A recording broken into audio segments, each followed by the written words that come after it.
চাঁপাইনবাবগঞ্জে দুই কৃষক সাত্তার ও তফজুল হত্যা মামলার আসামিদের গ্রেপ্তার এবং বাদীদের পরিবারের নিরাপত্তা চেয়ে সংবাদ সম্মেলন করেছেন নিহতের পরিবারের সদস্যরা। চাঁপাইনবাবগঞ্জ টাউন ক্লাব মিলনায়তনে এই সংবাদ সম্মেলন অনুষ্ঠিত হয়। নিহত কৃষক আব্দুল সাত্তারের মেয়ে রাজশাহী বিশ্ববিদ্যালয়ের আইন বিভাগের ছাত্রী রাশিদা খাতুন লিখিত বক্তব্য উপস্থাপন করেন।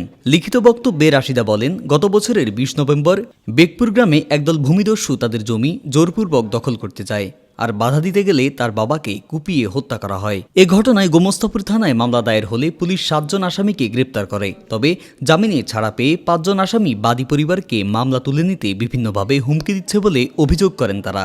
নিহতের পরিবার চরম নিরাপত্তাহীনতায় ভুগছে। সংবাদ সম্মেলন থেকে তারা দ্রুত সকল আসামিদের গ্রেপ্তার এবং পরিবারের নিরাপত্তার দাবি জানান। এটা এক কথায় বলা যায় এক ধরনের মব জাস্টিস।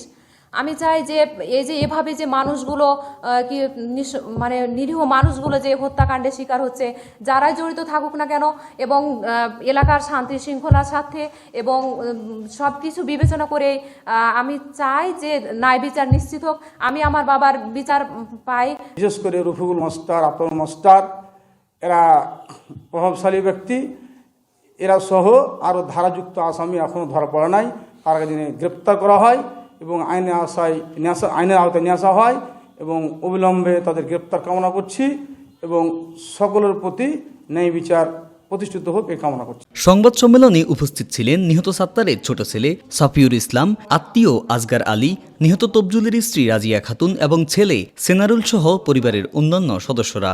নিশ্চিত করে